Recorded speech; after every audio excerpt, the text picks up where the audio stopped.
Hi అండి, welcome to రితన్యశ్రీ vlogs. నేను మీ శ్రావణి. ఈరోజు మన చిన్నారుల కోసం పోషకమైన మకానా ఓట్స్ ఉగ్గు ఎలా తయారు చేయాలో చూపించబోతున్నానండి. ఇంట్లోనే చాలా సులభంగా తక్కువ సమయంలో తయారు చేసుకునే ఈ రెసిపీ బిజీగా ఉండే అమ్మలకు కూడా ఎంతో ఉపయోగపడుతుంది.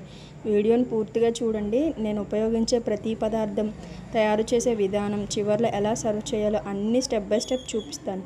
అయితే ఒక చిన్న విషయం గుర్తుంచుకోండి, ప్రతి బిడ్డ ఆరోగ్యము మరియు వయసు వేరువేరుగా ఉంటుంది. బిడ్డకు ఏం పెట్టాలి అనేది తల్లి నిర్ణయించుకుంటే ఎంత తినాలి అన్నది బిడ్డకే వదిలేయండి. మరి ఆలస్యం ఎందుకు, ఈ హెల్దీ మకానా ఓట్స్ ఉగ్గు రెసిపీని మొదలు పెడదామా?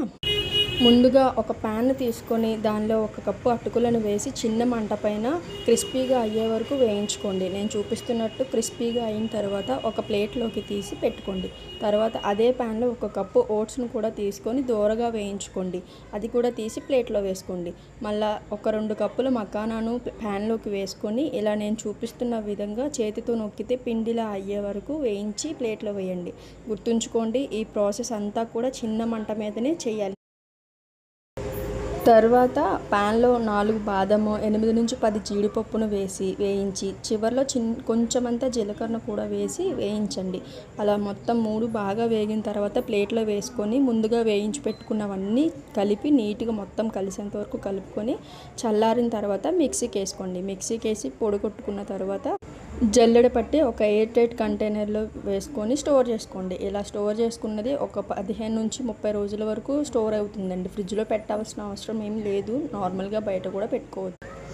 ఇప్పుడు మీ పిల్లలు తినేదాన్ని బట్టి మీరు తీసుకోండి. నేనైతే మా పాపకి 3 చెంచాలు ఉగ్గు పొడిని, 1 స్పూను స్ప్రౌటెడ్ రాగి పొడిని కూడా వేసుకుంటున్నానండి. వేసుకొని మొత్తం బాగా కలిసేలా కలుపుకొని ఒకసారి కలుపుకొని అందులో వాటర్ కొంచెం కొంచెంగా వేసుకుంటూ ఉండలు లేకుండా మొత్తం కన్సిస్టెన్సీ నేను చూపించే విధంగా వచ్చేటట్టు కలుపుకోండి.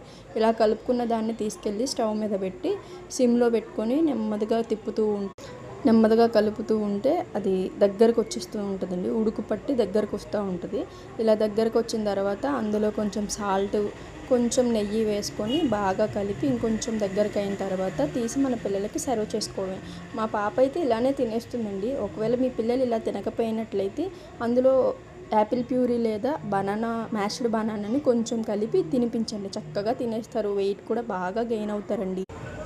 ఇంతవరకు వీడియోను చూసినందుకు చాలా థ్యాంక్స్ అండి. ఈ వీడియో మీకు ఉపయోగపడి ఉంటే ఒక లైక్ చేయండి, మీ అభిప్రాయాన్ని కామెంట్ చేయండి. ఇంకా ఇలాంటి హెల్దీ బేబీ ఫుడ్ రెసిపీలు, పేరెంటింగ్ టిప్స్, ఫ్యామిలీ వ్లాగ్స్ కోసం రితన్యశ్రీ ఛానల్ని సబ్స్క్రైబ్ చేయండి. అంతేకాదు మా పాప క్యూట్ వీడియోస్ కోసం వెయిట్ చేస్తూ ఉన్న వాళ్ళు కూడా సబ్స్క్రైబ్ చేయండి. థ్యాంక్ యూ సో మచ్ అండి.